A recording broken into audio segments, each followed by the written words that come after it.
अस्सलाम वालेकुम दोस्तों। जैसे कि आप देख रहे हैं कि जो भी गौ रक्षक जो हैं और जो दो जुनैद और नासिर को जो जिंदा जलाकर जिन्होंने मार दिया, और ये आज अगर हम बात करें तो 8 विधानसभाओं का जो है नेट बंद है कल से।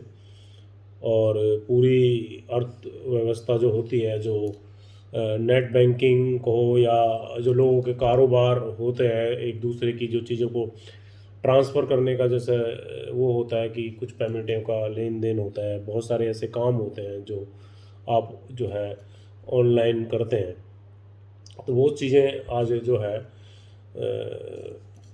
जो एक तरीके से बंद हो गई हैं। और ये जो अभी 48 घंटे का तकरीबन टाइम होने वाला है, तो ये एक विषय ये है कि एक ऐसा ये विषय है गौकसी के नाम पर जो मेवात को बदनाम किया जाता है। जबकि अगर हम पूरे भारतवर्ष की बात करें तो भारतवर्ष में बहुत सारे स्टेट हैं जहाँ पर इसकी परमिशन है।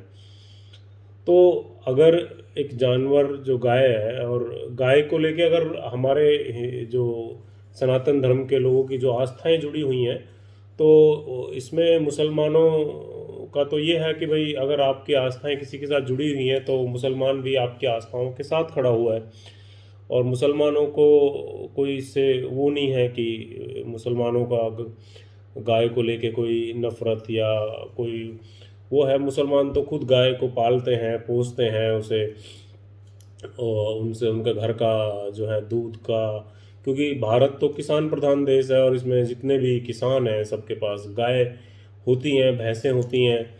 तो ये जो सारा एक तरीके का धूमीकरण चल रहा है, और ये जो चंद कहते हैं कि जो संगठन लोग बनाते हैं, वो संगठन को चमकाने के लिए गुंडागर्दी, लूट फरोख्त, तो ये इस तरह की हरकतें करते हैं। लेकिन हम भारत एक लोकतांत्रिक देश है और भारत का अपना एक संविधान है, और वो संविधान सबके लिए समान है। संविधान हमें जो है इस बात का हक भी देता है कि हम अपनी आवाज़ को अगर हमारे साथ अत्याचार हो रहा है तो हम उसको उठाएं। लेकिन संविधान किसी को ये इजाज़त नहीं देता कि अगर कोई क्राइम कर रहा है, चाहे वो कोई चोरी कर रहा हो, चाहे कोई डकैती कर रहा हो, या कोई कुछ भी कर रहा हो, तो संविधान किसी को जान से मारने की इजाज़त बिल्कुल नहीं देता। और कोई भी जाति धर्म हो, कोई भी, सारे धर्म में लोग बुरे नहीं होते। ये तो चंद गुंडे टाइप के लोग होते हैं जिनकी मानसिकता, अभी आपने पीछे देखा होगा बहुत सारी वीडियो वायरल हुई हैं जिसमें लोग अपने आप को गोडसे का वंशज भी कह रहे हैं, गोडसे का जो है वो, उनको गोडसे को गुरु मान रहे हैं। अगर महात्मा गांधी जी के कातिल को कोई अपना जो है गुरु माने या उसे पूजे या उसको अपना जो है पूर्वज माने, तो इससे तो बिल्कुल क्लियर हो जाता है कि ये लोग भारत तोड़ने वाले लोग हैं। ये भारत जोड़ने वाले लोग तो है नहीं। भारत की नींव को कमज़ोर करने की कोशिश की जा रही है धर्म के नाम पर। आज राजनीति के नाम पर हो क्या रहा है? राजनीति के नाम पर पूरे देश में वोट के आधार पर लोगों को बांटने की कोशिश हो रही है। ये तो चंद बेवकूफ़ लोग हैं जो राजनेताओं का शिकार होकर अपनी खुद की गृहस्थी खराब कर रहे हैं, अपने बच्चों का जीवन खराब कर रहे हैं और जेलों में आने जाने का काम कर रहे हैं। लेकिन नेताओं ने किसी के घर कुछ नहीं पहुंचाया है, और इन नेताओं की राजनीति का ये शिकार हो रहे हैं, चाहे वो कोई भी दल हो। उससे क्या फ़र्क पड़ता है? हमें ये सोचना है कि जो लोग हमें उकसा कर आगे भेज रहे हैं, आज अगर कोई जाके दबिश डाले कहीं पे भी अपने आप को, मैं फलाने उसका दल का वो फलाना हूँ, तो उसको किसी को अधिकार नहीं है संविधान में। वो एक अलग चीज़ है कि संविधान को हमारा जो प्रशासन है या हमारे जो बड़े आला अधिकारी हैं वो उसको सही से, जो एक तरीके से लॉ एंड ऑर्डर को वो सही से फॉलो नहीं कर पा रहे हैं। वरना ऐसा थोड़ी ना है कि अगर हमारे पुलिस प्रशासन, चाहे वो राजस्थान का पुलिस प्रशासन हो, चाहे हरियाणा का पुलिस प्रशासन हो, अगर वो लॉ एंड ऑर्डर को फॉलो करेंगे बहुत मजबूती से और बहुत ही ताकत के साथ, तो कोई भी गुंडा हो, वो गुंडा जेल के अंदर होगा। तो हम तो सब लोगों से यही अपील करते हैं कि आप इन सारी चीज़ों में ना पड़े। एक दो युवाओं की जो हत्याएं हुई हैं, ये कोई पहली बार नहीं हुई हैं। ये तो पीछे आप देखेंगे इनको पूरा एक दशक बीत गया है, इस दशकों में बहुत सारी ऐसी वारदातें होती आ रही हैं। लेकिन ऐसे जो लोग हैं जो ऐसी वारदातों को देखकर खुश होते हैं, तो वो शायद जाहिर सी बात है कि वो इंसान तो हो नहीं सकते, वो हैवानियत की जो है नस्ल है। तो हमको ये देखना है कि अगर मैं बात करता हूँ मेवात के लोगों की, तो मेवात में हिंदू, मुस्लिम, सिख, ये जो है, और उसके बाद दलित समाज, हिंदू तो 34% है, दलित समाज 37% है। तो अगर वहाँ दलित समाज की जनसंख्या की हम बात करते हैं, तो वहाँ पे आप देखेंगे कि मुसलमानों के बीच में वो लोग रहते हैं, और मुसलमानों ने बराबर का बैठने का हक, अधिकार, और बराबर का अपने शादी ब्याहों में उनको सामने लेके चलने का काम करते हैं। जबकि कभी भी दलित समाज को, कभी भी सनातन धर्म के ऊंचे जो लोग हैं, जो ऊंची जाति के लोग हैं, उन्होंने कभी उनको बराबर का हक नहीं दिया। इस्लाम धर्म में तो नीच ऊंच छोटी बड़ी जाति ही नहीं है। तो कहने का पर्पज़ ये है कि मेवात को बदनाम करने के लिए और मेवात को टारगेट जो बहुत सारी संस्थाएं हैं, बहुत सारे जो ये गुंडे दल बन गए हैं, बहुत सारे जो यूट्यूब चैनल वाले हैं, और बहुत सारे जो पत्रकार हैं, जो एक तरीके की उनकी मानसिकता जो है, किसी टोपी या किसी दाढ़ी को देखकर उनके अंदर के जो हैवानियत के कीड़े हैं वो उनके दिमाग में रेंगने लगते हैं। तो ये उनकी मानसिकता है। भारत एक ऐसा देश है जिसमें सब लोगों को बराबर का हक है। अगर किसी ने जुर्म किया है, वो चाहे किसी भी जाति धर्म का है, उसको सजा मिलनी चाहिए। लेकिन संविधान किसी को भी कानून को हाथ में लेकर और कानून की धज्जियां उड़ाने की इजाज़त नहीं देता। ये तो हमारे जो आला अधिकारी हैं हरियाणा सरकार के और हरियाणा राजस्थान सरकार के, मुझे समझ में नहीं आया कि उन लोगों ने इतना बड़ा एक्शन हुआ और वो क्यों इसमें इतने सुस्त रहे कि अगर कोई कानून की धज्जियां उड़ाकर कहीं पर जाकर गुंडागर्दी करता है, किसी कहीं पे किडनैपिंग करते हैं, किसी को उठा लेते हैं, उसके बाद जलाकर मार देते हैं, अगर आला अधिकारी जितने भी पुलिस प्रशासन जो लॉ एंड ऑर्डर को फॉलो करते हैं और लॉ एंड ऑर्डर को जो चलाते हैं, अगर वो ऐसी वारदातों में अगर चुप रहेंगे तो फिर देश किस दिशा में जाएगा? उससे कोई फर्क नहीं पड़ता। ये तो चंद लोगों की खोपड़ी है कि वो हिंदू मुसलमान करके लोगों के दिलों में नफरत की ये ऐसी वो कर देंगे, लेकिन ऐसा कुछ नहीं होने वाला। हम लोग बड़े प्यार मोहब्बत के साथ रहते आए हैं और रहते रहेंगे। ये चंद लोग पहले भी थे। जब देश की आज़ादी की लड़ाई लड़ी जा रही थी तो सभी मुस्लिम समाज पूरा और जो क्रांतिकारी लोग थे, चाहे वो किसी भी धर्म जाति के हों, चाहे सिख हों, चाहे सनातन धर्म के हों, चाहे दलित समाज के हों, जिन लोगों ने भी हिस्सा लिया, उन लोगों ने एकजुट होकर अंग्रेज़ों को यहाँ से भगाने का काम करा। लेकिन उस टाइम पर भी ऐसे लोग मौजूद थे जो अंग्रेज़ों की मुखबरी कर रहे थे। उस टाइम पर भी ऐसे लोग मौजूद थे जो भारतीय तिरंगा, जिन्होंने कभी भी अपने मुख्य कार्यालयों पर कभी नहीं लहराया, उनको 50 साल लग गए उन भारतीय तिरंगा को अपनाने में। लेकिन उस टाइम पर भी ऐसे जालिम और जो क्या कहते हैं कि क्रिमिनल और जिनकी मानसिकता बहुत छोटी, उस टाइम पे भी थे। और ऐसे ही लोगों ने जो आज गांधी जी के कातिल गोडसे को अपना बाप मानते हैं, अपना दादा मानते हैं, ऐसे ही लोगों ने मुखबरी करके भारतीय क्रांतिकारियों को मरवाया। तो ये तो बहुत बड़े कातिल और जालिम लोग हैं जो इस तरह की सोच रखते हैं और भारत को तोड़ने की और भारत की नींव को कमज़ोर करने की कोशिश कर रहे हैं। और भारत को ये कभी भूलना नहीं चाहिए कि मुसलमानों की अगर मैं बात करूं, मैं भी एक मुसलमान हूं, लेकिन सेकंड लार्जेस्ट पॉपुलेशन मुसलमान की भारत में है, और पूरी दुनिया में सेकंड लार्जेस्ट पॉपुलेशन जो है वो भी मुसलमानों की है। ये एक ऐसी संख्या है कि जिसके बारे में आप सोच रहे हो, कोई बयान दे रहा है, एक लेडीज़ बयान दे रही थी कि 18 दिन में सारे मुसलमानों को ख़त्म कर देंगे। 18 दिन तो बहुत दूर की बात है, 1800 साल में भी कोई मुसलमानों को ख़त्म नहीं कर पाएगा। ये उनकी छोटी सोच है। मुसलमान सदा से था, सदा से है और सदा ही रहेगा।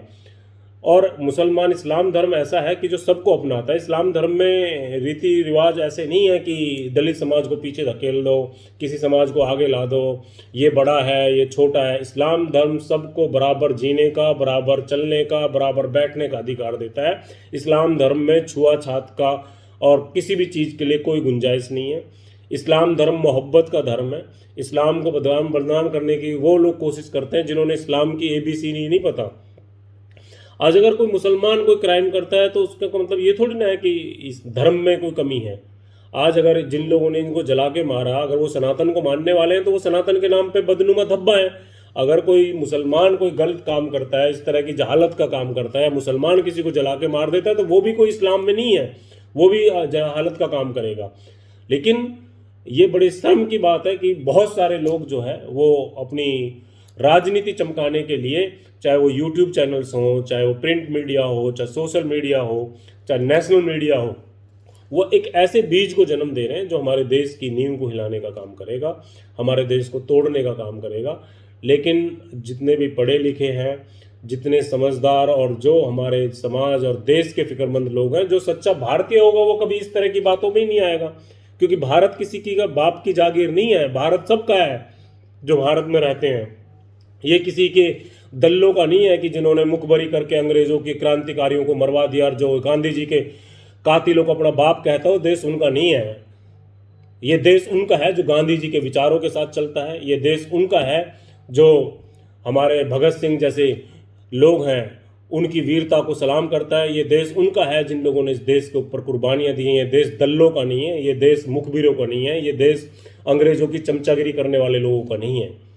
तो हम लोगों को जो है ये जो वारदात हुई है इसके लिए हम सब लोगों को एकजुट होकर होना चाहिए। जिसने जिसने भी ये हैवानियत का काम किया है लोगों को जिंदा जलाने का, और उनको सजा मिलनी चाहिए, वो किसी भी धर्म जाति के हो, इससे क्या फ़र्क पड़ता है। तो मैं तो सब लोगों से अपील करता हूँ, जो भी हमारे हिंदू मुस्लिम सिख ईसाई सब जितने भी भाई हैं, आप बुरे को बुरा कहने की रखें और सच सच को बोलो कि सच कभी दबाया नहीं जा सकता। आप ये हो सकता है कि किसी चीज़ को लेके आप किसी दबाने की कोशिश करो, लेकिन ऊपर वाले की लाठी में आवाज़ नहीं होती, वो एक दिन जरूर पड़ेगी। तो मैं अपने लोगों को भी कहता हूँ, कोई भी संविधान के खिलाफ कोई काम ना करें, कोई भी गलत शब्दों का इस्तेमाल ना करें। कोई भी अगर किसी को धरना प्रदर्शन करना है तो वो संविधान के दायरे में करें, और कहीं पे भी कोई मार्च निकालना है तो कोशिश करें कि प्रशासन से जो है वो परमिशन लें, और बिल्कुल ही शांतिपूर्ण का अपना वो दें। इस्लाम जो है वो शांति का संदेश देने वाला धर्म है। और अगर मैं बात करता हूँ तो सनातन धर्म की, तो जो सनातन धर्म में लोग आते हैं उनको तो खुद सनातन धर्म के बारे में नहीं पता, बहुत सारे कम लोग हैं, वो तो हिंदू को हिंदू धर्म समझते हैं, जबकि सनातन धर्म जो है वो धर्म है, और उसको मानने वाले और उस पर चलने वाले लोग जो हैं उसके बारे में जो है बहुत कम लोग ज्ञान करते हैं, क्योंकि लोग संस्कृत को पढ़ना छोड़ दिया है लोगों ने, और संस्कृत जो है संस्कृत पे कोई ध्यान नहीं देता, तो इसलिए लोगों को धर्मों के बारे में पता नहीं है। तो ये तो एक इस्लाम वाहिद एक ऐसा धर्म है कि जब इस्लाम में कोई बच्चा पैदा होता है तो उसको सबसे पहले उसको नमाज, उसको हक हलाल हराम और इन सब चीज़ों को पढ़ाया जाता है, जो एक अरबी भाषा में है। तो हमारा अगर इस्लाम की बात करते हो तो आप 5 साल के बच्चे को भी अरबी भाषा में उसको नमाज और अपने धर्म के बारे में पता होता है। तो बड़ा ही तो दुर्भाग्यपूर्ण है कि सनातन धर्म के मानने वाले लोग हैं उसमें उन लोगों ने सनातनी का जो पार्ट है वो पढ़ाना ही बंद कर दिया। आज हमारे जो लोग हैं वो अंग्रेजी को ज़्यादा तवज्जो देते हैं, और अंग्रेजी जो अंग्रेज़ों ने हमारे ऊपर जो 250 साल राज करा, उनके आज पहनावे को पहन के फ़ख्र करते हैं। आज पश्चिमी सभ्यता में हम लोग घुस गए हैं। अगर कोई बात करता है तो आज आप देखेंगे पूरे देश में जो बहुत सारे जो मुस्लिम जो नाम थे उनको बदल कर उनके नाम चेंज करे जा रहे हैं, तो उससे क्या फ़र्क पड़ता है, पूरे आप सारी जगह का नाम चेंज कर दो। आप अपना लक्ष्य तय करें, आप अपने विचार तय करें, अपने अखलाक तय करें कि हम जो है सर्व समाज को लेकर समाज हित के लिए काम करना है। और मैं राजस्थान सरकार से भी अपील करता हूं कि वो इस पर कड़ा एक्शन लें, और हरियाणा सरकार मुख्यमंत्री श्री खट्टर लाल जी जो हैं वो भी इसमें इसका संज्ञान लें कि अपने आला अधिकारी को ऑर्डर दें, जो भी इसमें इन्वॉल्व है उनको सबको जेल के अंदर डाल के फास्ट ट्रैक पर इसको केस चलाया जाए, और जितने भी जो भी इसमें इन्वॉल्व हो उनको सबको फांसी की सज़ा हो, जिससे आगे इस तरह की वारदात ना हो। अगर कोई क्राइम करता है, किसी भी धर्म का आदमी हो, चाहे वो मुसलमान ही क्यों ना हो, चाहे वो हिंदू क्यों ना हो, अगर क्राइम करता है तो उसका काम है प्रशासन उसको अरेस्ट करे, उसके ऊपर केस चलाए और उसको सज़ा दिलाए। हम जो है प्रशासन के साथ हैं, और मैं सभी भाइयों से अपील करता हूं कि कोई भी आदमी कानून व्यवस्था को ख़राब ना करें, कानून के दायरे में धरना प्रदर्शन करें, और अपने क्षेत्र अपने इलाके को कोई भी आदमी वहाँ का माहौल ख़राब ना होने दें। और कोशिश करें कि बाहर के जो लोग जो आके गुंडागर्दी करने की कोशिश करते हैं, तो सभी धर्म के लोग मिलकर उनका एकजुट मुकाबला करें, और पुलिस प्रशासन की हेल्प लेकर उन सब चीज़ों को सजा दिलाने की कोशिश करें। तो इन्हीं के साथ मैं उम्मीद करता हूं कि सारे लोग जो हैं वो अपने इलाके और अपने लोगों की फ़िक्र करेंगे। सभी धर्म जाति के जो फ़िक्रमंद लोग हैं, जो भारत से प्यार करते हैं, वो नेचुरली इस मामले में जितने जो लोग भी इन्होंने ये जिस हैवानियत को अंजाम दिया है वो सज़ा दिलाने का काम करेंगे, आवाज़ उठाने का काम करेंगे। जय हिंद, जय भारत।